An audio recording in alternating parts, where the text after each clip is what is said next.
Madame, Messieurs, bienvenue à l'espace Somoza Safari.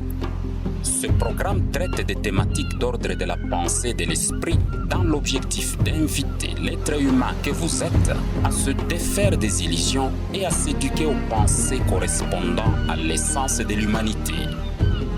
Comprendre les sujets abordés ici exige de vous une prédisposition et un effort personnel. Somoza Safari. Leçon. Les lois naturelles et lois ou règles sociales. Soulevez une pierre, puis lâchez-la. La pierre va tomber. Peu importe votre position géographique sur la terre. Une fois lâchée, la pierre se dirigera vers le sol. Elle ne s'élèvera pas. Que vous soyez d'accord ou pas, la chute de la pierre ne dépend ni de votre couleur de peau, votre âge, votre consentement individuel ou en groupe. La chute d'une pierre lâchée ne dépend pas de votre nationalité ou de votre niveau d'instruction. La chute d'un objet relève de la loi de la nature. Dans la plupart des pays, l'orateur entend « Si tu voles, tu iras en prison ». La prison est un habitat, une maison, avec tout ce qui peut arriver à une maison. Le vieillissement, la destruction, la non-fermeture des portes, un défaut de surveillance, ainsi de suite. Les faits montrent que souvent, vous qui construisez ou plaidez pour l'érection des prisons, ne vous imaginez pas un seul instant qu'un bon ou un mauvais matin, vous pourriez également vous y retrouver. Vous vous obstinez à penser que la prison est faite pour les autres auxquels vous ne pouvez même pas vous identifier. D'ailleurs, en êtes-vous mentalement capable? La prison, les condamnations à mort, c'est pour les autres, pensez-vous.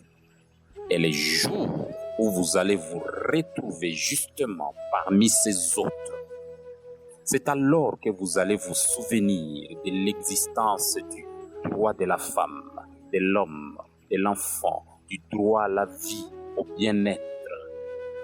Les autres n'étaient pas des femmes, des hommes, des enfants. C'est maintenant vous qui l'êtes.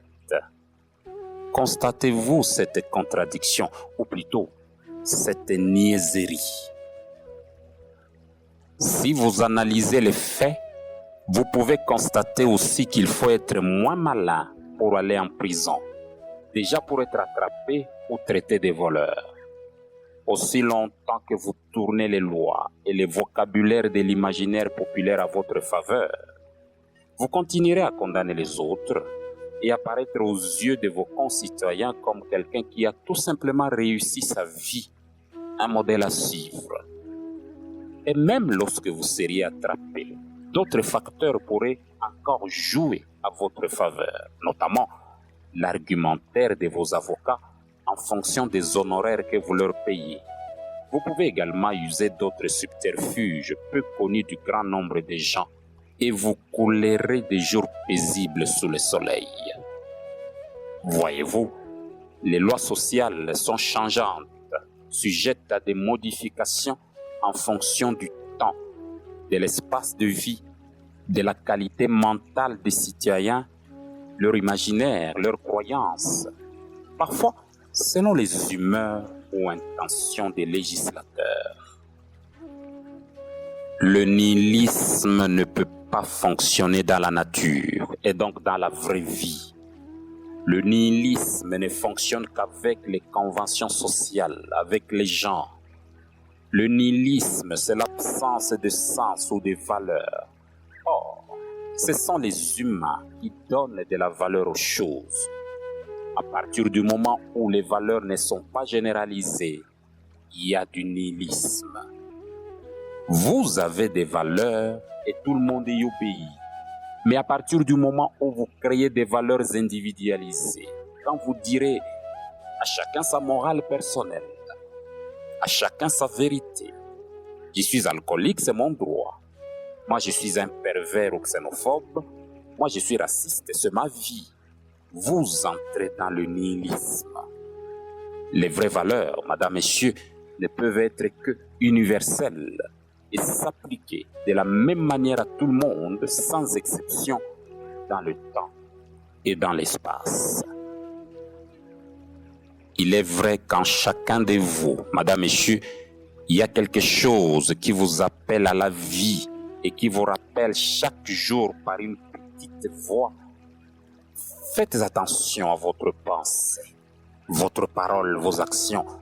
Faites attention aux objets ou personnes que vous rassemblez dans ce que vous pensez ou faites. Du bien comme du mal. C'est vous qui en êtes créateur chaque jour et à chaque moment à travers vos types de pensées.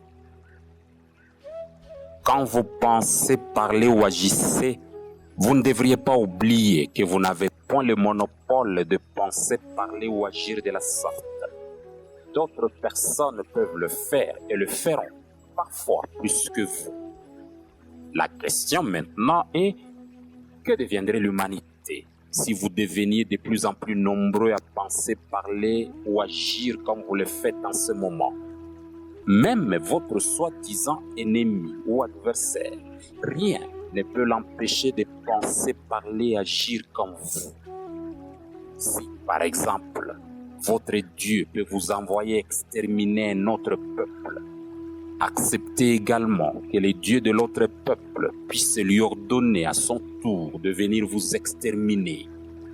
Et si vous prétendez adorer le même Dieu, étant donné que, des deux côtés, vous lui appliquez le même vocabulaire de Dieu universel, immuable, grandissime, infini, miséricordieux, éternel, alors il y a un problème. Et c'est vous le problème. Vous, avec votre imaginaire, avec la qualité de vos pensées, vous, avec votre ignorance.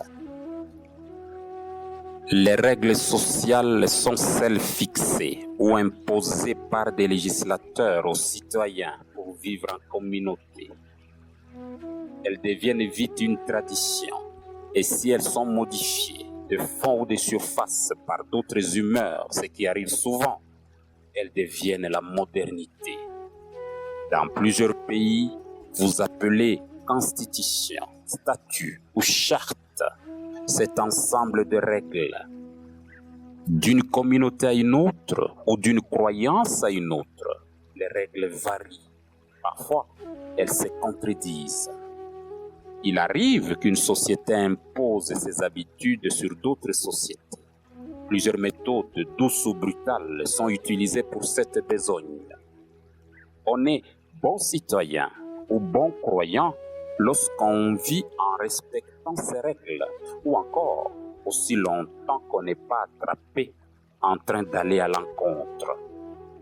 Les sanctions au respect ou au non-respect des règles sociales dépendent de ceux qui vous évaluent et de votre notoriété sociale.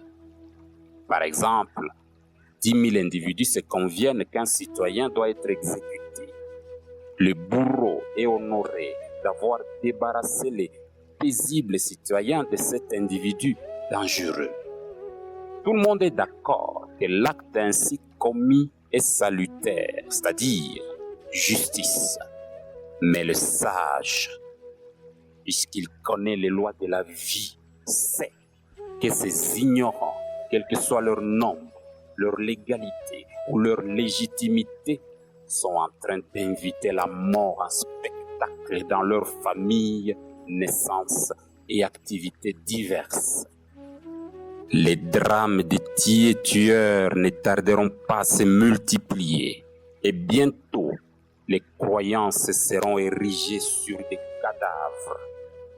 On tue et on remercie Dieu d'avoir envoyé cet individu afin qu'il meure pour sauver le monde. On tue et on est honoré d'avoir sauvé la société en décapitant ces non-humains. On parle de massacre légal, de massacre illégal. Le sang même devient purificateur. Très vite, On attribue même à Dieu une armée et des ennemis à massacrer. Quelle imagination! Ces règles sociales, comme il fallait s'y attendre, ont des exceptions et des privilégiés. Les privilégiés sont ceux-là qui demandent aux autres de respecter ce qu'ils sont eux-mêmes incapables de respecter. Ils sont jaloux de leur position sociale et refusent à d'autres d'y accéder, ce qui crée des frustrations sociales interminables. Ils inventeront tous les moyens pour faire vivre les autres dans une peur permanente, pour la majorité des gens, ou dans un vide vocabulaire pour les esprits critiques. La peur d'être enfermé dans une cellule, la peur d'être marginalisé si on ne se comporte pas comme tout le monde. Pour ce qui est du vide vocabulaire, plus rien n'exprime plus rien désormais. Un seul mot exprime à la fois un vice et une vertu. L'esprit critique éprouve ainsi des difficultés énormes pour exprimer sa pensée et se résigne alors dans le silence. Par loi naturelle, entendez l'ensemble des caractéristiques intrinsèques de la matière-énergie. Elles sont auto-actives, universelles, immuables, inclusives. Auto-actives, les lois naturelles interagissent sans compromis dans l'espace et dans le temps. Universelles, les lois naturelles ne varient point d'un pays à un autre, ni d'une communauté à une autre. Seulement, une même chose est exprimée de diverses façons. Elle constitue la justice, et il est impossible d'y parler d'injustice. Immuable, les lois naturelles transcendent la tribu, le poids du nombre, le pays de naissance, moins encore les humeurs des générations. Elles ont été, elles sont, elles resteront inchangées en tout et partout. Inclusive, les lois naturelles ne rejettent personne. Avec elles, il vous est impossible d'être hors la loi. Non, vous ne pouvez pas aller à l'encontre des lois naturelles, c'est-à-dire contre la volonté de Dieu. Tout ce que vous faites et tout ce qui vous arrive en réaction, c'est en conformité avec les lois naturelles, avec la volonté de Dieu. Les sciences ont pour idéal la compréhension des lois naturelles. Le travail des penseurs dans la société, c'est de chercher à ce que les lois ou conventions sociales se rapprochent de plus en plus des lois naturelles. Vous voulez parler de la religion humaine? Voilà sa raison d'être. Cette entreprise difficile, consistant à faire émerger dans chaque être humain la conscience des lois naturelles. Mettez-vous à l'école de la nature, madame, messieurs. Apprenez les lois de la création, comprenez-les et vivez en conséquence. Vous deviendrez désormais des créateurs du bien, de l'harmonie universelle, des créateurs de la vie. Madame, Messieurs, nous vous avons proposé Somos à Safari, espace dans lequel nous abordons des thématiques d'ordre de la pensée et de l'esprit. Observez autour de vous, la pensée universelle est en train d'évoluer. Pensez la vie dans toutes ses dimensions en allant au-delà de votre référentiel local. Cela relève de votre souveraineté en tant qu'esprit incarné. Nos contacts, WhatsApp, plus 243 85 068 31 51, Facebook, les leçons de Safari, courriel, washu2012@gmail.com, washu, UASHU. Merci de votre attention et à la prochaine.